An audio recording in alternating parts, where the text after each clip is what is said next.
Good evening and welcome to the Town Council's Governance and Audit Committee meeting. This meeting will be held under the regulations allowing local authorities to meet formally using remote technology. It's being streamed live and is available to view on our website. It's important for everyone participating in this meeting to keep your microphones on mute when you're not speaking to reduce disruption from background noise. Most decisions will be made by the general assent of those present. However, if a vote is required, each councillor's name will be read out by me or the town clerk, and you will be asked to state whether you are for, against or abstain. This meeting has exempt and non-exempt business, and because the second half of the meeting is confidential, the live streaming of the meeting will stop when the exempt business begins. Members will then reconvene in a private session to continue the meeting. If at any time the Town Council's technology fails and we need to adjourn the meeting for a short period, I will confirm this and ask all those present to turn their cameras off and mute their microphones while the problem is rectified. I will then confirm when the meeting resumes. We can only monitor our technology, cannot halt the meeting if a member of the press or public experiences technology issues. I will now ask the town clerk to carry out a roll call of all the councillors and ask you to confirm that you are present. Thank you. Thank you, Chair. So Councillor Long? Yes, present. Councillor Malloy? Present. Councillor Price? Present. Councillor Tandy? Present. That's it, Chair. Thank you very much. Moving on to the agenda, mobile phones. Members are reminded to switch their mobile devices to silent for the duration of the meeting. Just ensure everybody's done that, thank you. Item 2, apologies. I will ask the Deputy Town Clerk to read the names of those who have sent their apologies. Thank you, Chair. So we have apologies from Councillor North East and apologies from Councillor Blanchard Cooper. Thank you very much. And I thank Councillor Tandy for substituting for Councillor North East on this occasion. Moving on to item 3, declarations of interest. The standing declarations are noted. Members and officers are reminded to make any other declarations if they become apparent at the appropriate time during the meeting. Are there any further declarations? I see no responses. I'll assume there are none. Item 4, minutes. If you turn to pages 4 to 7 in your agenda, you will find the minutes from the meeting held on the 7th of July 2020. If everyone is happy with the minutes, these will be approved and arrangements made for them to be signed at a later date, and this will be reflected in the minutes of the meeting. Is everyone happy with these? Yes. Thank you. I'm happy with them. Councillor Tandy? I wasn't here, so. Oh, any other responses? Sorry. Yeah, that's fine. Lovely, thank you very much. So moving on to item 5, Chair's report and urgent items. I will hand over to the Deputy Town Clerk to confirm if there are any urgent items. Thank you, Chair. There are no urgent items. Thank you. Next item 6, public forum. In accordance with the remote meetings protocol, which has been introduced by the Town Council, any members of the public wishing to address the Council or any of its committees during remote meetings should have emailed their submission to us one clear day before the meeting. I will ask the Deputy Town Clerk to advise if there are any. Thank you, Chair. There aren't any. Lovely, thank you very much. Item 7, officers' reports. Please turn to page 8 in your agenda papers. I will ask the Town Clerk and Deputy Town Clerk to take us through these reports.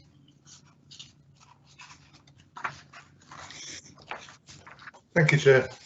Thank you.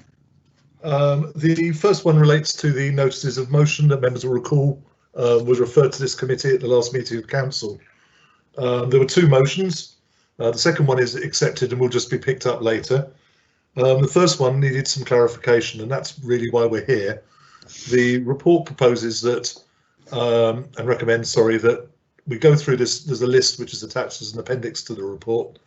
We go through that, just clarifying what it is that members think should be going to council or not, and then we can pick those up, make sure they're picked up, covered by the standing orders, and then we'll reconvene to look at those drafts, make sure that members are happy with them and recommend them on accordingly to council in March. So there are a couple other points I just want to pick up with members at the end, but if we could do the appendix first, Chair. Thank you. What I've tried to do is identify the ones I'm pretty certain I know. I think there was a lot of talk at the meeting about understanding the spirit and so on, and I think broadly members were looking at new expenditure, new projects. So I've tried, where possible, to guess what is or isn't included in that in the motion. So, for instance, the first one in the list is statutory payments like HMRC. I am making a presumption that things like that are not going to come back to council because we have to pay them anyway. Is that members' understanding?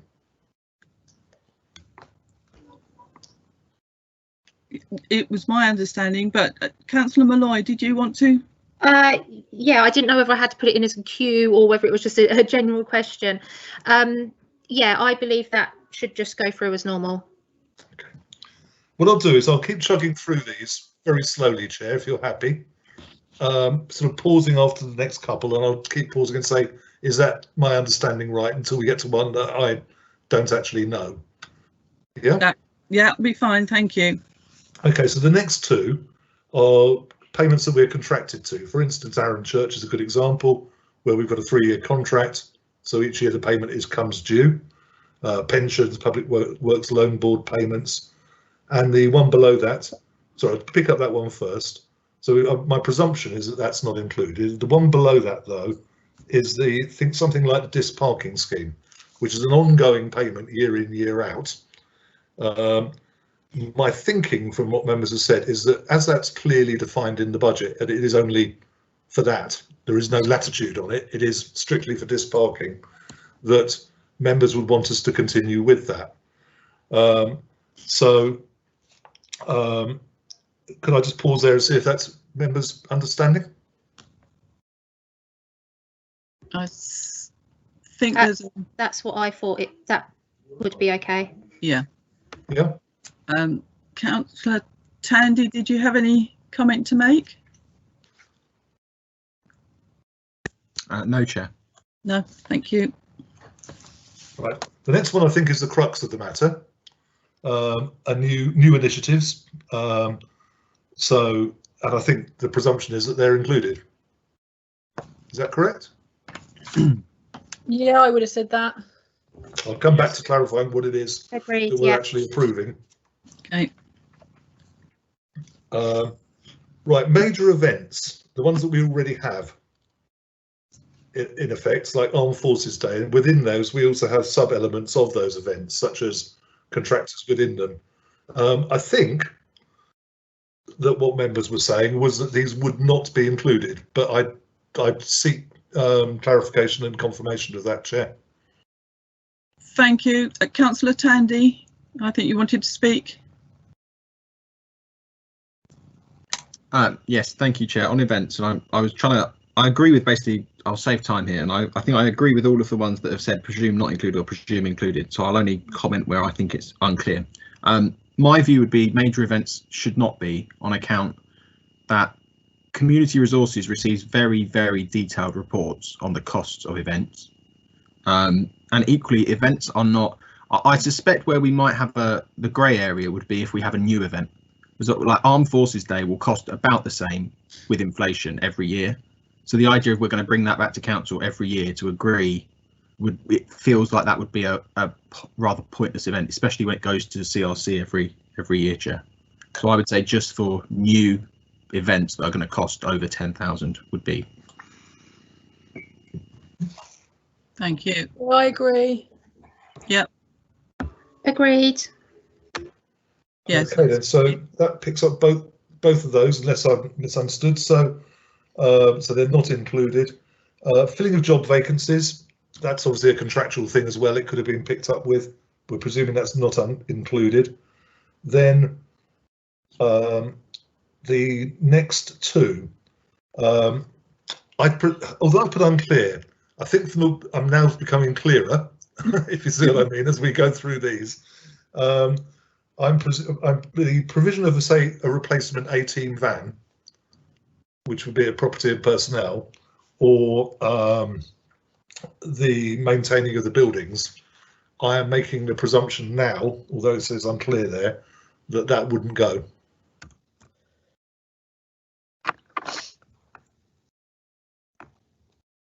Councillor Price, you have a question?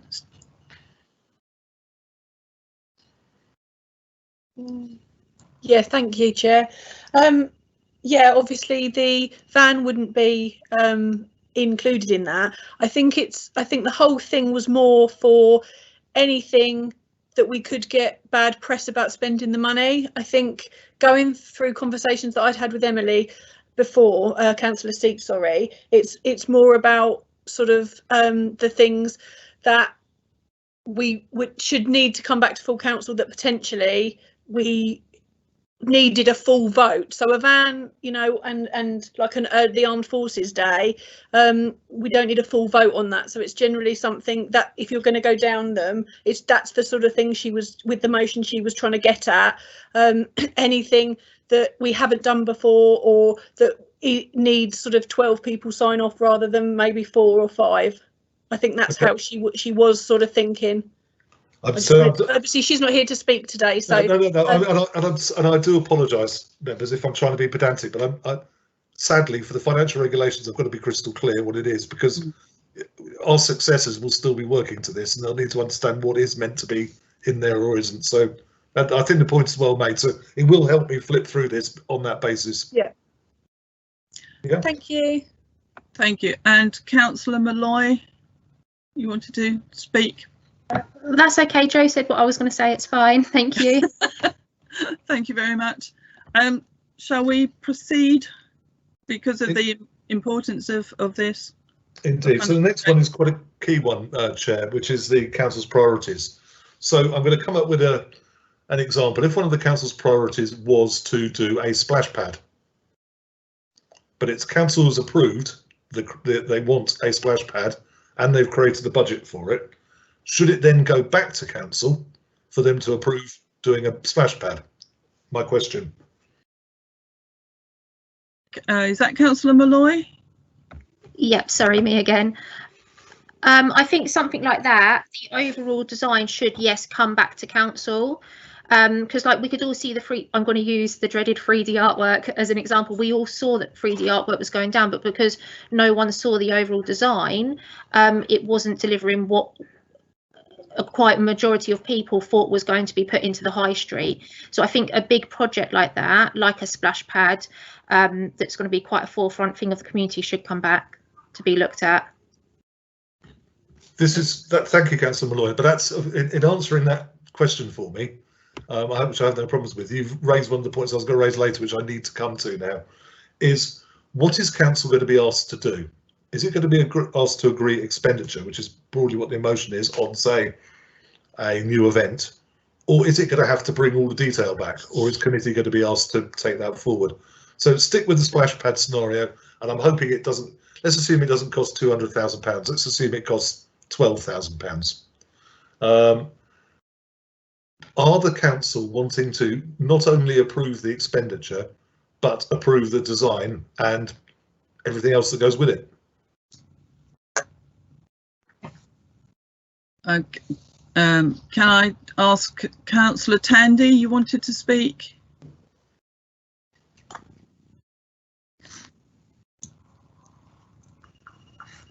Thank you, Chair. The town clerk's kind of just said what I was thinking actually about there's a difference between finance and design. So my reading of the finance situation and if I was summarising this very quickly, it would be that any non-budgeted expenditure over £10,000, or for new kind of big events or designs like the splash pad, if we go there, should come to council. I think what's coming out is, and I think there's a lot of sympathy, I have a lot of sympathy for this argument, is that if we are going to embark on something that is going to be not an attraction, but as in something that people are going to be part of or go to or splash in, I don't know, I think what's coming out is that the designs are what people want input in, rather than necessarily the actual nuts and bolts of the cost. And so perhaps it's not actually a financial regulation situation we're having to deal with, it's more a scheme of delegation issue, Chair. Thank you, Councillor Tandy. So if that's what members think, that's fine. I would point out that that would also then include the details. If you came up with a new event, for instance, a key worker event was proposed not proposed, it was suggested at council, I think. And that would mean then that if you're going to take the detail, that would all go to council. Is that your understanding? Can I just ask Councillor Molloy, did you want to comment?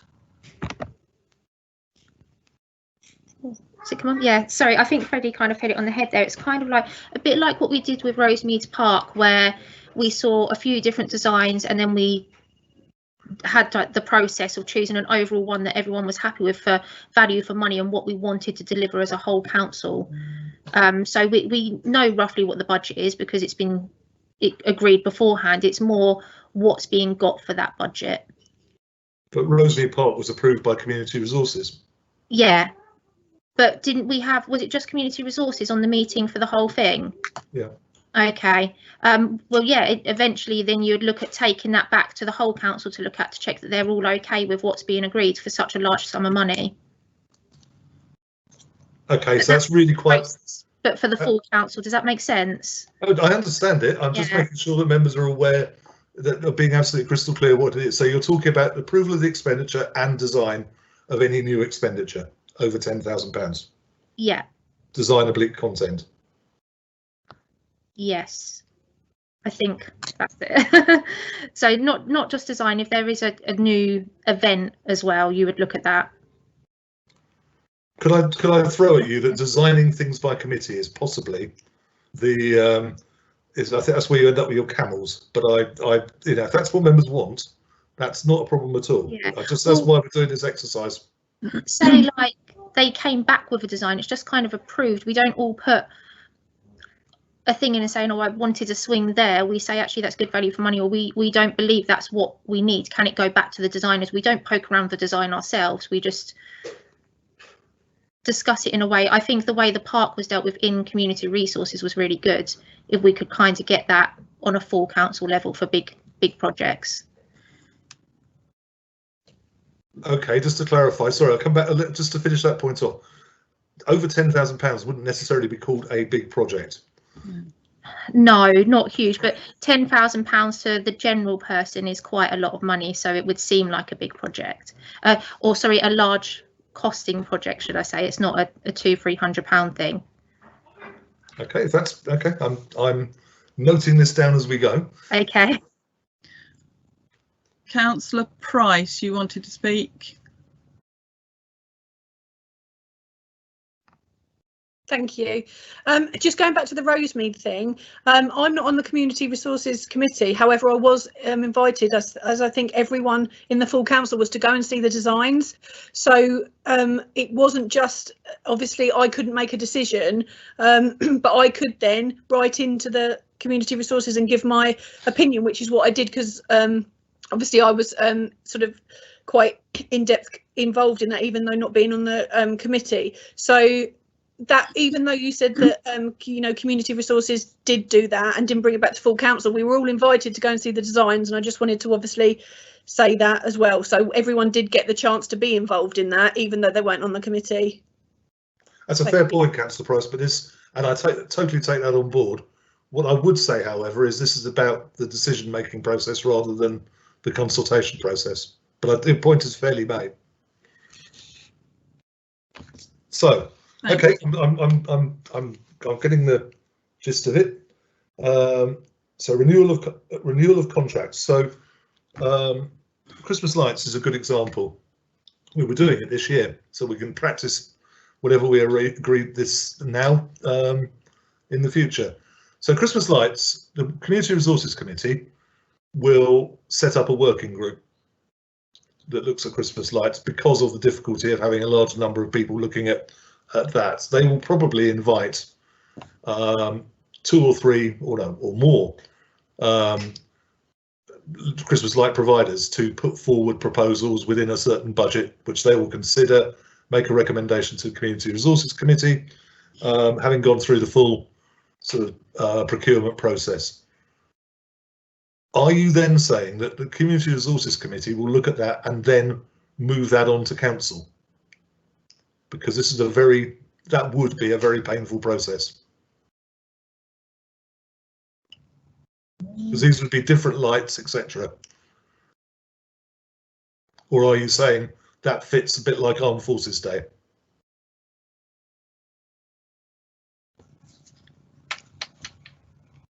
Are there members of Community Resources here this evening? Councillor Tandy?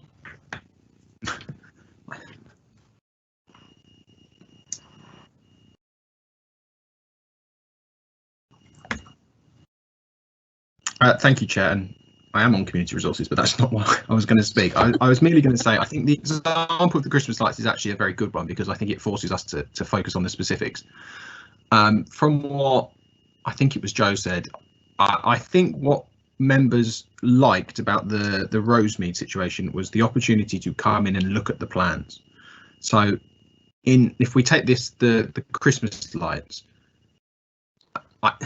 I think perhaps we're referring to like full council meetings. I don't think that's what is actually being requested or it needed here. I think what this is about is actually just a bit more open consultation amongst all councillors, rather than just perhaps chairs and vice chairs. And I think that's what people are trying to get at, if I'm interpreting it correctly. In which case, and the town clerk may need to guide us here on the extent to which decisions have to be made in public, which obviously they do, but is there anything that would prevent us, for example, before the working group on the potential Christmas lights made their decision, that the presentations from each of the companies would be available for members to look at? Because I think if members, from what I'm hearing, is if members were able to look at them and comment to the people in the working party, I think that's what people are implying they would like here, and I have some sympathy with that, Chair. Thank you, Councillor Tandy. Councillor Price.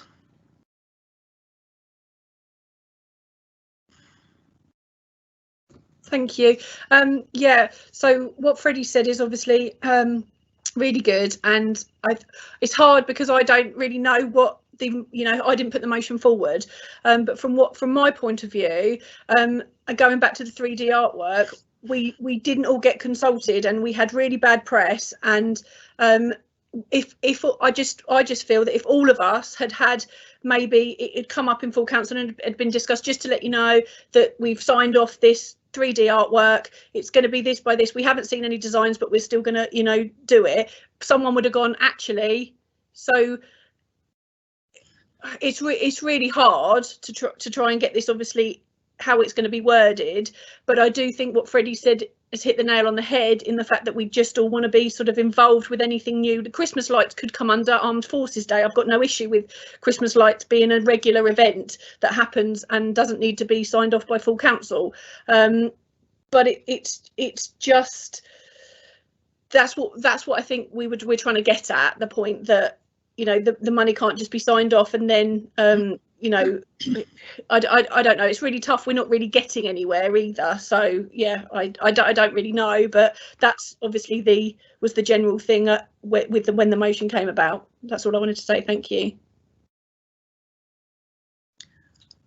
Thank you, Councillor Price. Councillor Malloy, want to come back?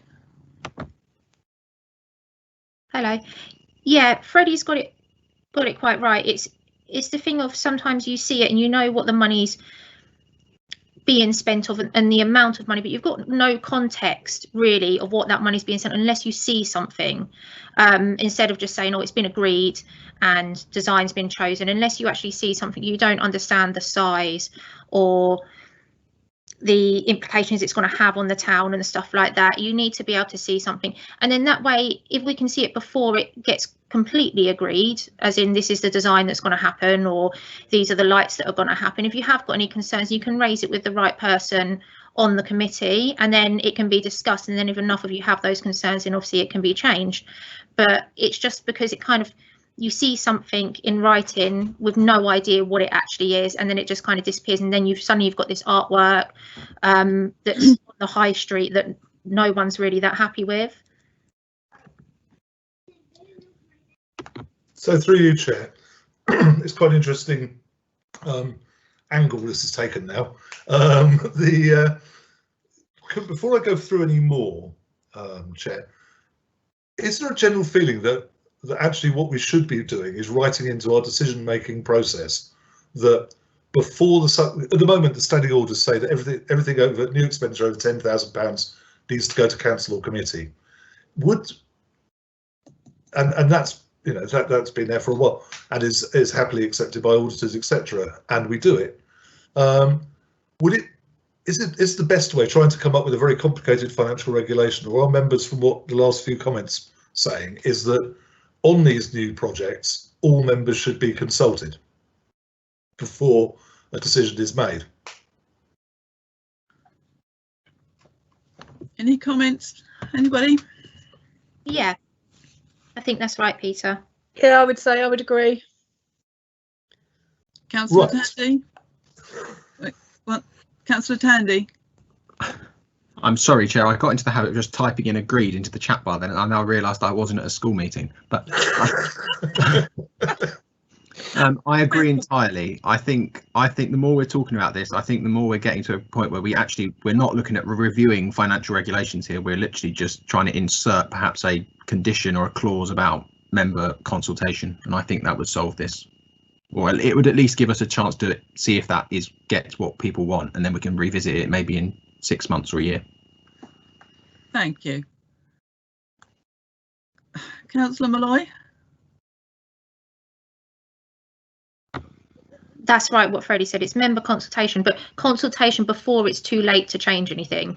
Before So the it's decision not- is what, Yeah, before the overall decision has been made, and you can't say, oh, well, we've told you about it, but actually it's too late for you to change it now. So we're just telling you what's going to happen. It's before a final decision's been done. Okay, could I suggest something to you, councillors, because it comes up later on in the report where I talked about alternative ways for this to be done.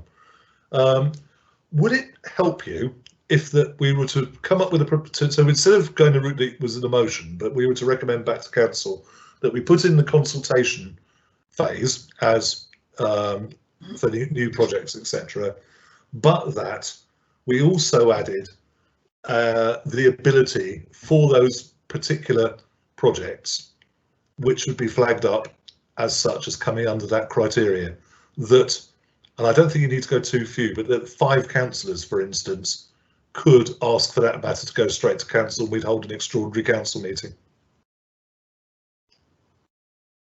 Yes, agreed. Yeah, is everybody happy with that? So I'd Yeah. say 5 councillors of more than one party, because otherwise it becomes party political. Sorry, No, that's not the case at the moment, but it could be in the future. Sorry, can I just get you to say it again? Sorry. Yeah, so that so we will consult as, you know, as part of the decision-making process. But before a new project proceeds, all members will have been consulted, and that we will look at. We'll come back to you. We'll reconvene to look at this, because we'll still need to pick this up, and that a call-in. No, a call. It's not like a district council one. I don't want to call it that, but the ability to refer a matter to council on those projects only could be implemented, where, for instance, 5 councillors could put their name to it before a decision was taken at committee, and an extraordinary meeting of council would be called, and those 5 councillors should come from more than one political group.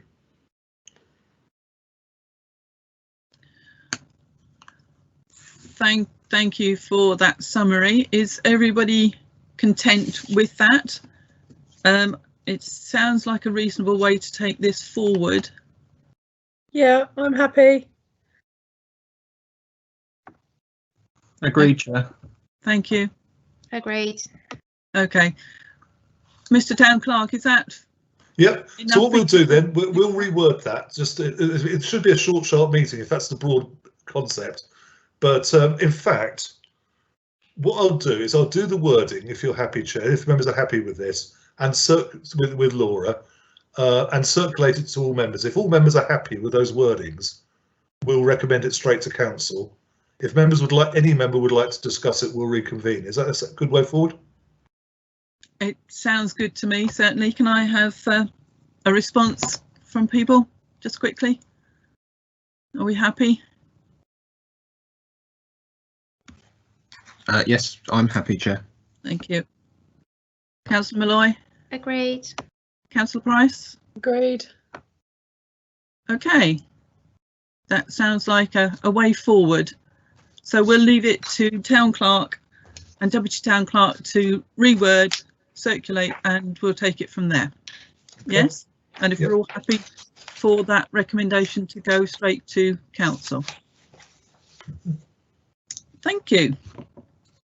So moving on to item 7.2, annual council committee membership, which is on pages 12 to 13 in your pack. Mr. Town Clerk. Yeah, sorry to hijack your meeting like this. It's not normally me who attends. Under normal circumstances, or historically, every year we have an annual council meeting where we appoint committees, appoint chairs and vice chairs, and appoint representatives to outside bodies, apart from, of course, appointing the mayor and deputy mayor. The pandemic meant that we were kind of crunched and crushed slightly at the beginning of this council municipal year, and things were pretty stable at that point in terms of membership. So a decision was taken to run with what we'd got.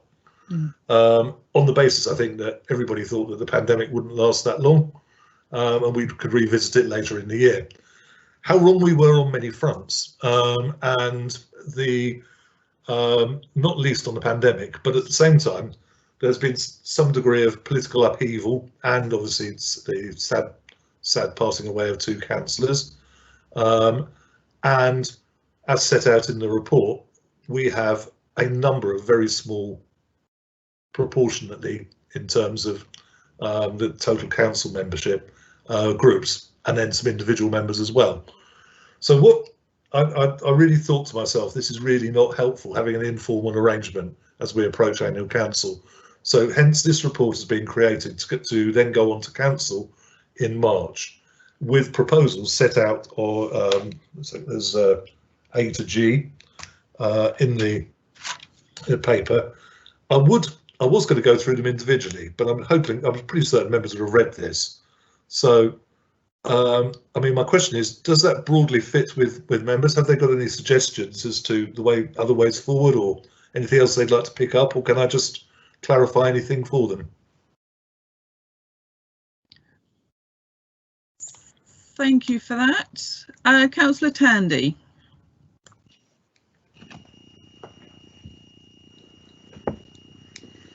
Thank you, Chair. I have no issue with what's been proposed. It's sensible given the situation we're in. I just wanted to throw into the mix a question about substitutions, because obviously at the moment substitutions are internal matters for groups. But if we are at a situation where, by my calculation, we now have, I think, 3 groups that are now 2 members, it could prove quite hard if that other member's not available. And if that happens for 2 groups in the same meeting, we start hitting a problem of potentially being in quorum. So I'm just seeking some guidance from the town clerk about the legalities of, do substitutions strictly have to be in groups, or could we formalise an arrangement that if the councillor needing to be substituted is happy for a member of another group to attend, that's permissible in a situation where we have very small groups. Thank you, Chair. I can answer that very quickly, Chair. Yes, wholly permissible at the moment, and happens. Thank you for that. Councillor Price.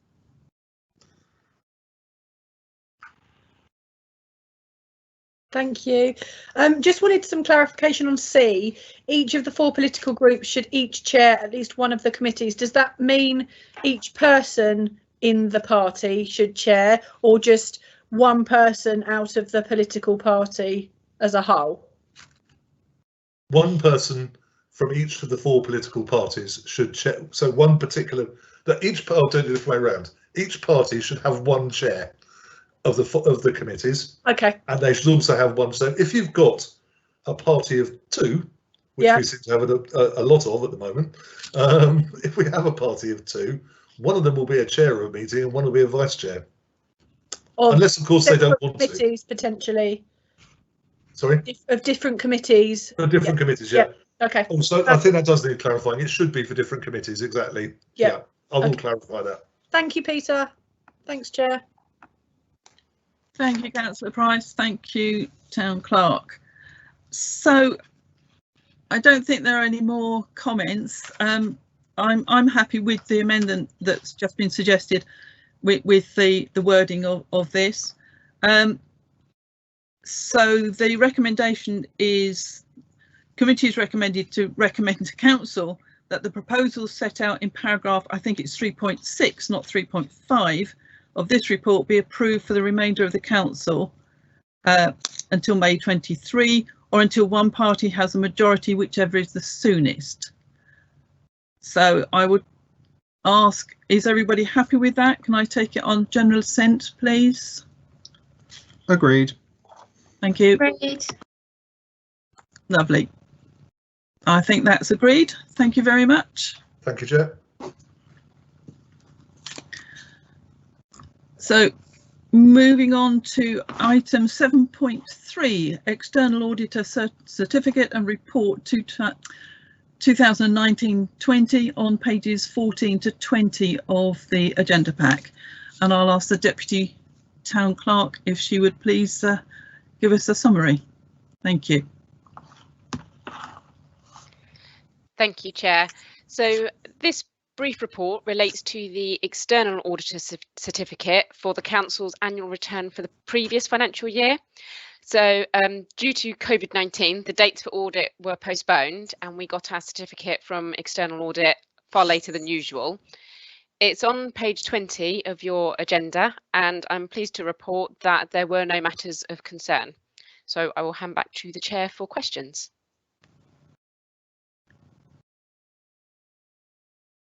That's lovely. Thank you very much. Can I ask if there are any questions anybody wanted to raise? I don't see any notification of any. In which case, the recommendation is the committee is recommended to note the External Auditor Certificate and Report for the 2019 to 2020 accounts. And I will take it on general assent that that is agreed. Agreed. Agreed. That's agreed. Thank you very much. Moving on then to item 7.4, Internal Audit Report 2020 to 2021, which is on pages 21 to 29. And again, I will hand over to the Deputy Town Clerk for her summary. Thank you. Thank you, Chair. OK, so this is the first of 2 visits from our internal auditor for the current financial year. The auditor had 2 recommendations following his visit. The first was in relation to the new community centres that the Town Council is progressing, and his recommendation was that the Council needs to ensure that it understands the VAT issues around construction of new buildings. So he actually suggested an advisor who specialises in VAT advice to parish and town councils. And as the responsible financial officer, I will be arranging a meeting with them to get some of that advice. Primarily, this is concerned with the option to tax and whether we are able to reclaim VAT on our expenditure, in which case we would also charge VAT to our hirers.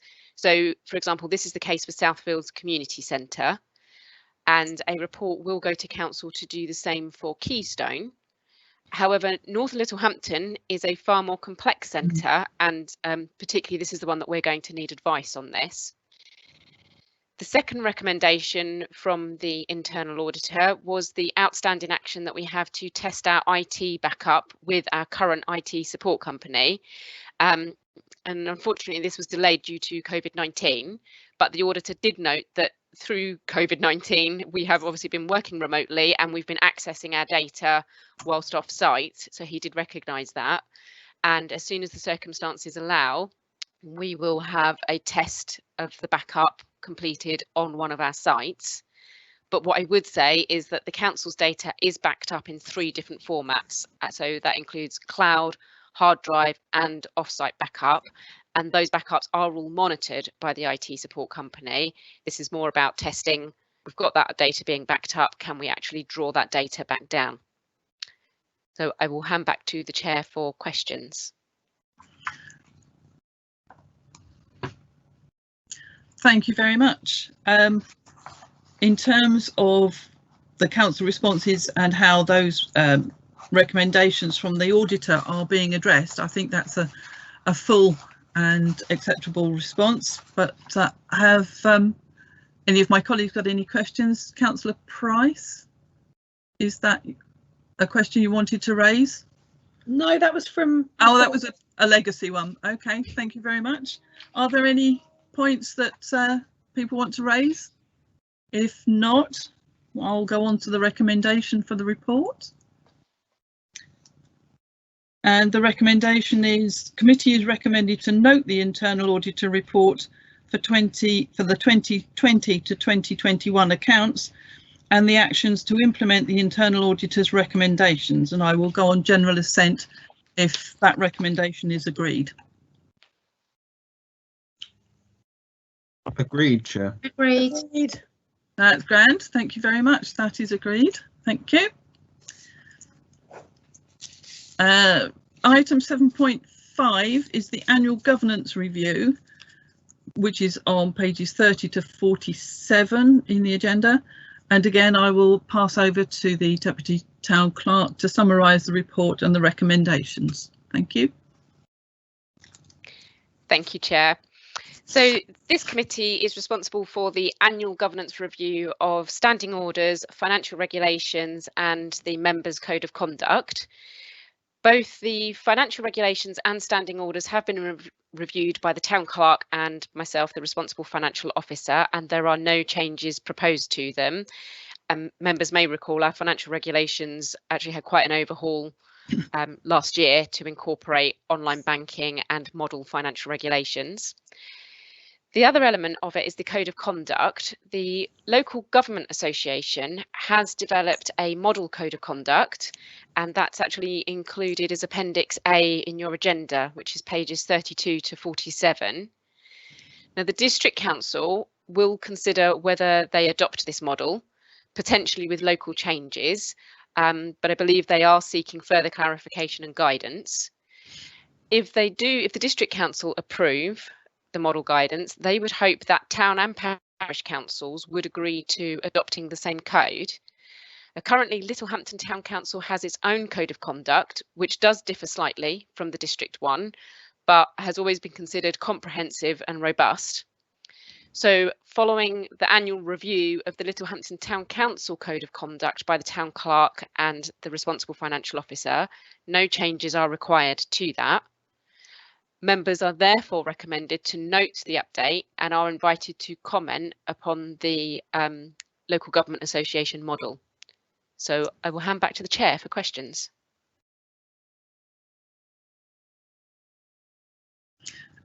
Thank you for that. Does anybody have any questions? Councillor Tandy.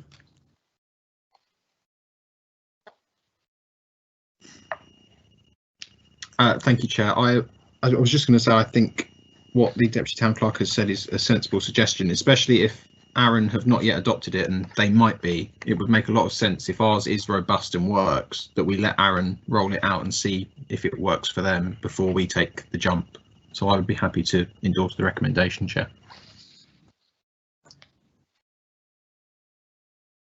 Thank you, Councillor Tandy. I don't see any other questions being raised, so I will move on to the recommendations.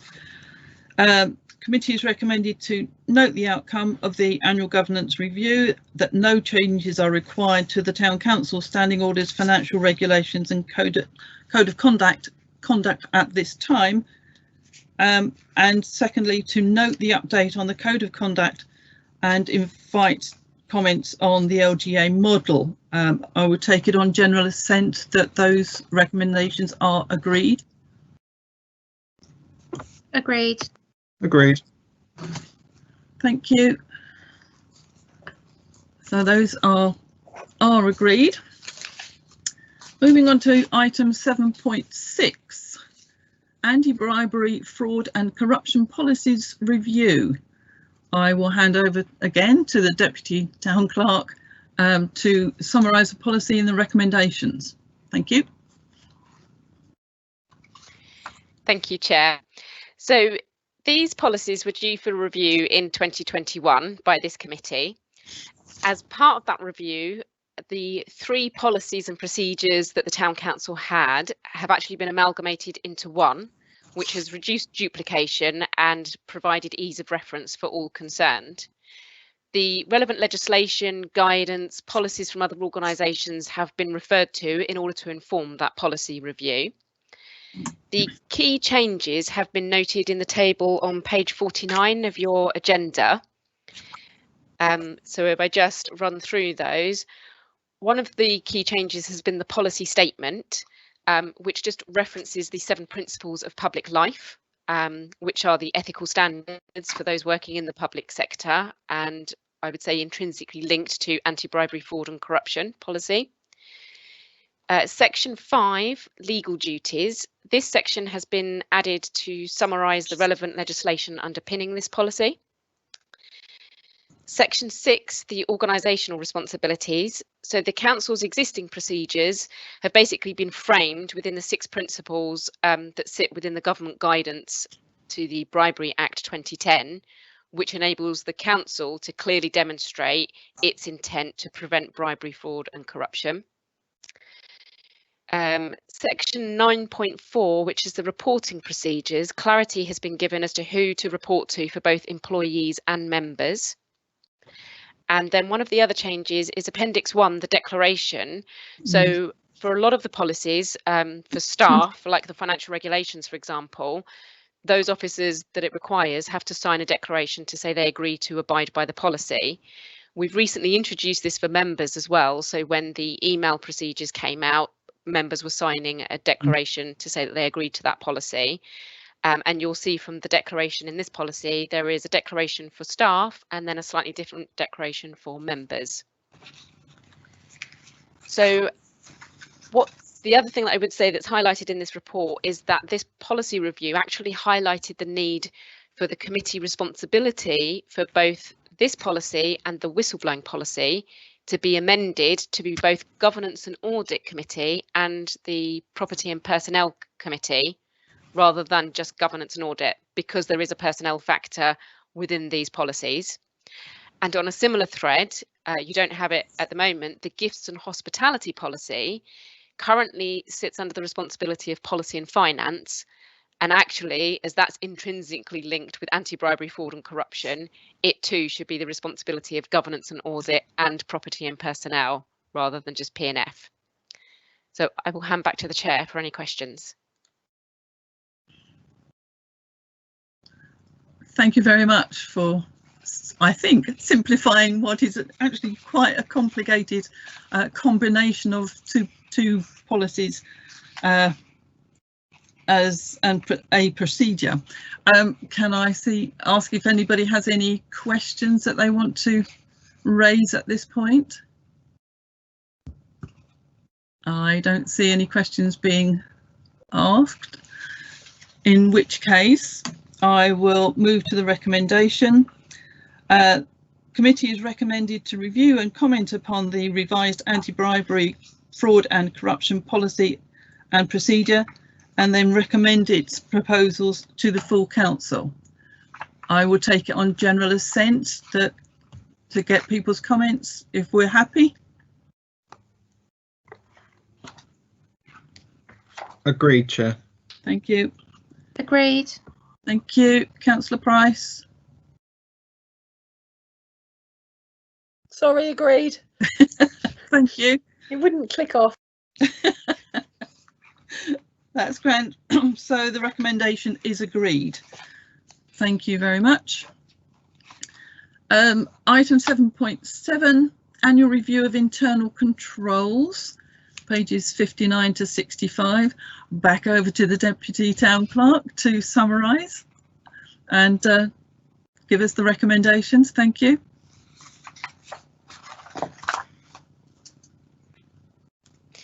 Thank you, Chair.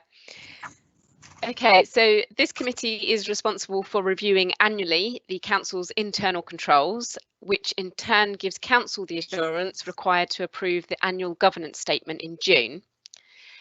Changes to the internal controls include at page 61 of your agenda. In the top section, you'll see a bit that says minutes, and there's a new section added in there, financial implications included in recommendations and resolutions. So members may recall from the full council meeting that there was a motion put forward that financial implications are included in those, and the town clerk said that we could implement that immediately. So I have included that in the internal controls for minutes. The other change that I would highlight to you is on page 63. Under payments, about halfway down your page, you will see the payment schedule for online payments presented to and signed by authorised member signatory. The next one down is the payment schedule member authorisation presented to the town clerk for approval, and payment schedule and authorised online transaction initialed by the RFO. So those three internal controls reflect the financial regulations when we moved over to electronic banking, and there are internal controls to make sure that those payments are processed correctly. That's all of the changes for the internal control, and I will hand back to you, the Chair, for any questions.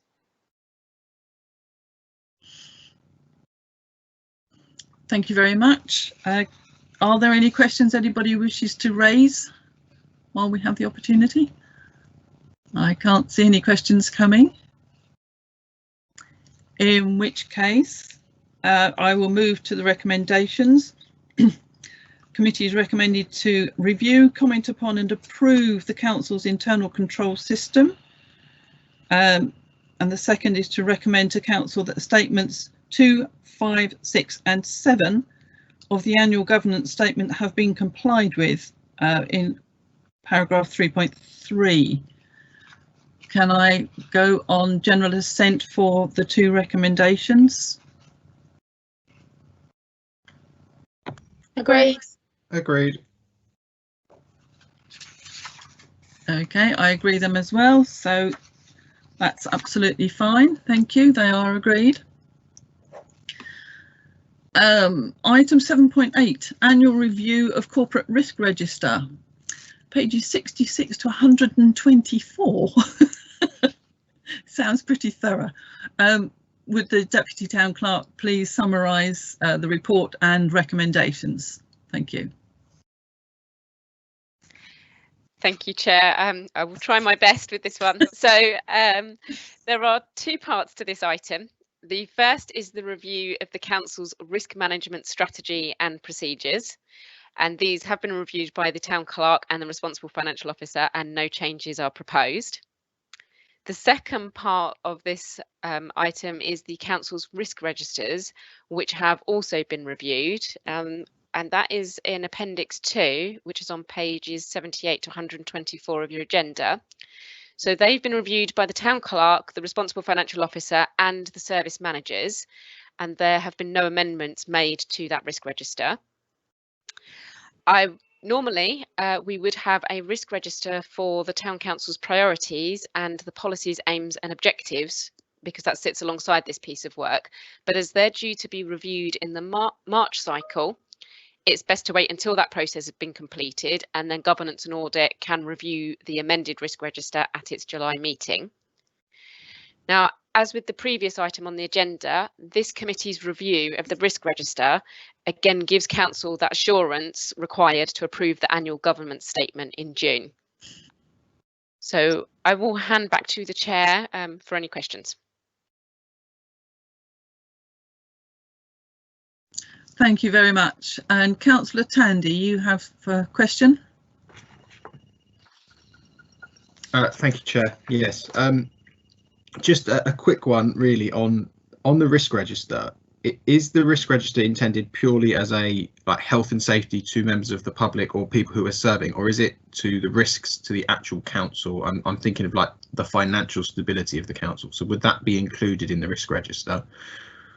And I'll let that question be answered because then it might negate the need for my next question. Thank you. I'll ask the Deputy Town Clerk to respond.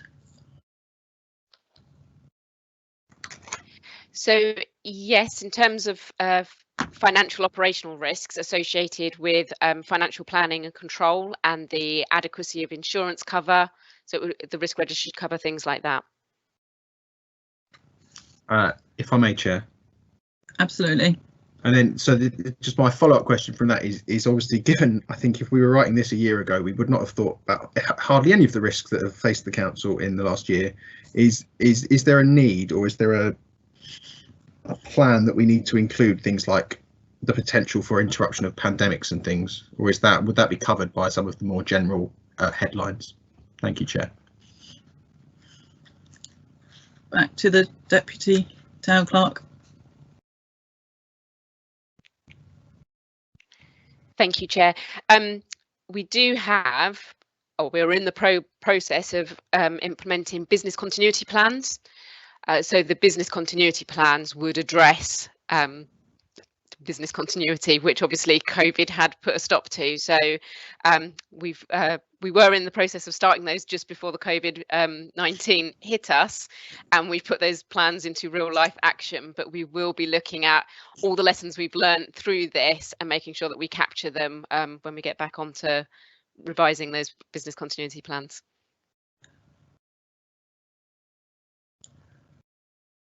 Thank you. So, Councillor Tandy, does that answer your question? Yes, absolutely.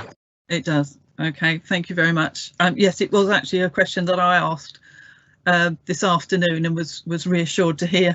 Yes, we have learnt a lot, and that the business continuity planning will be revised. Will that come back to this committee at some point? Will we see that?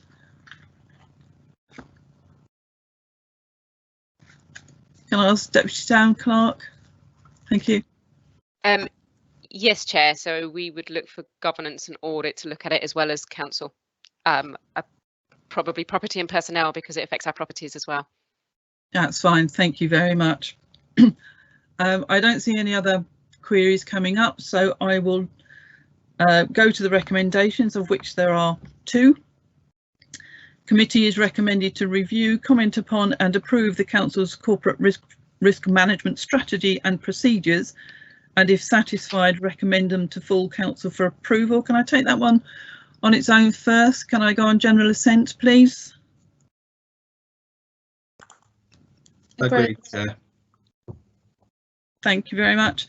And the second one, to consider and comment upon the updated risk register, and if satisfied, recommend them to full Council for approval. Again, can I have general assent? An indication? Yeah. Agreed. Great. Okay, thank you very much. So those recommendations are agreed. So item 7.9, standards subcommittee, pages 125 to 128. I will ask the Town Clerk to summarise the minutes for approval. Thank you, Chair. Well, I wasn't going to summarise them, but I need to say that 2 things really.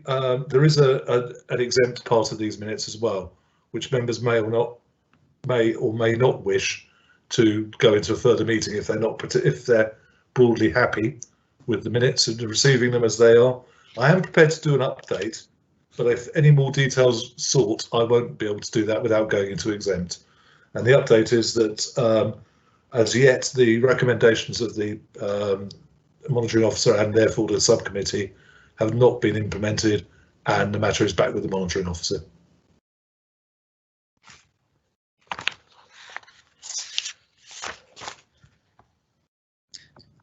thank you for that and for the update. Are there any questions at all? Members will have had the opportunity to read the exempt minutes. Are you happy with what you've heard? Do we need to have an exempt meeting? I'm happy, Chair. Thank you. I'm okay with everything. You are. Okay. Councillor Tandy? Yes, absolutely happy. Okay, that's fine. Thank you very much. In that case, then. In that case, Chair, you need to just receive both sets of minutes. In that case, can I go on general assent, please, to accept the 2 sets of minutes? Agreed. Agreed. And I agree too, so that's agreed for both. Thank you.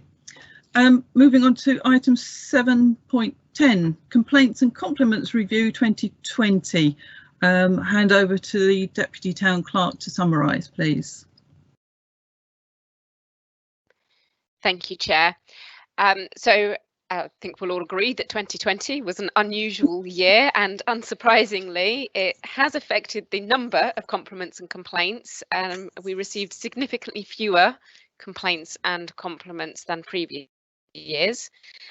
But we did have a couple of really nice compliments from some of our hirers at Southfield who were able to run sessions in our COVID secure environment. So that was a really pleasing comment to hear back among some of the others. We'll hand back to the chair for questions.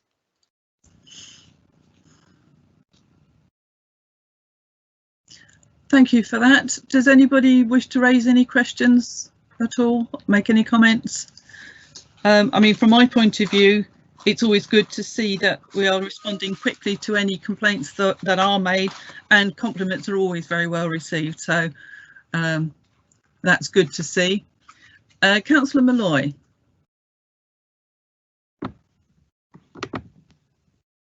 Hello. Mine was just a note. I saw a compliment on there about the museum website, and I follow the museum on social media, and I've looked at their website, and they do such a good job. They do a great job showing us what they've got and talking all about it, and I actually learn a little bit from it as well, which is nice.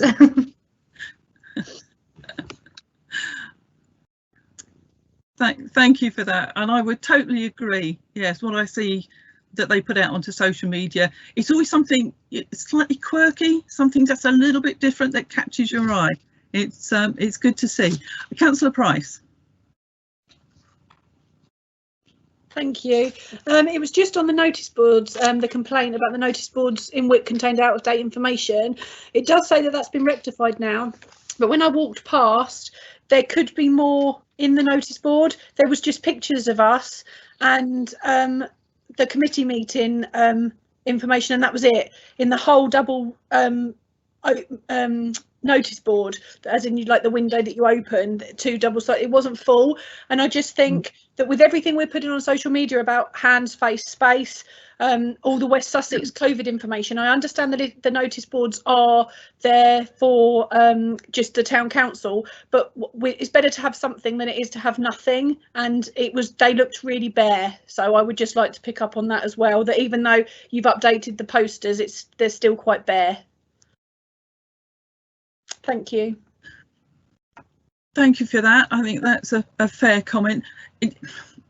The other side of that is that a lot of the advice can change almost daily, but there are some fundamentals for sure. And the information that we're putting out through social media and so on our website reflects those faster changes. But maybe, as you say, we could put the basic fundamental messages in there. I don't know, do you have any comments, Laura? If I may, through you, Chair. Absolutely. Yeah, we had put some of the basic notices of hands, face, space out in our notice boards. So actually, I will get the communications and amenity team to have a look at that. We'll have a look at all of the notice boards as well as that one, and make sure things are up to date. But yeah, I would echo what Councillor Long has said. Limited amount of information because we want to keep information. I had put some basic things out there. Normally we have the opposite problems. Our notice boards are heaving with stuff and we struggle to fit it in because we have a lot of events and community information, which there's been a lot less of, but we will have a look at them. Thank you for pointing it out. Thank you.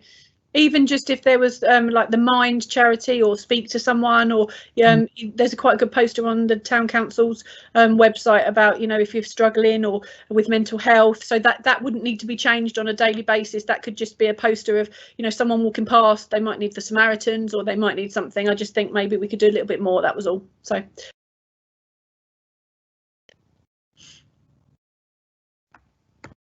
thank you for that. I mean, there are a lot of organisations out there offering all sorts of different supports to people with particular requirements. So I'm not sure whether we ought to be putting all of that out there or just a selection. It's quite difficult. Again, we do put all of that out on social media and on our website, but I think we should try and make best use of the space that's available to us for the folk who are walking past. Not everybody has got access to social media or computers, so it's trying to find that compromise. But thank you everybody for your comments on that.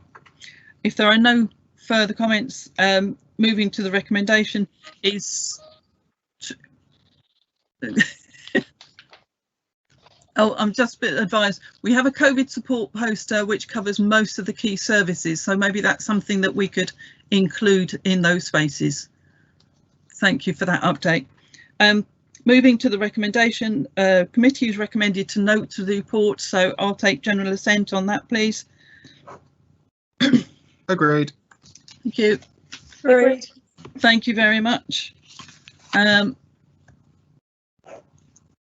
So that's the last item on this agenda, and I think we agreed there is no requirement for us to go to exempt, but I will call this meeting closed and thank you for your participation. 7:37, and can I thank all the staff for their support throughout the meeting, to members of the public for their patience, and I'm now bringing this part of the meeting to a close, as I say, at 7:37. Can I now ask all members to leave this call, and we are not having the exempt, but just to leave the call. Thank you to everybody, and thanks again for your participation.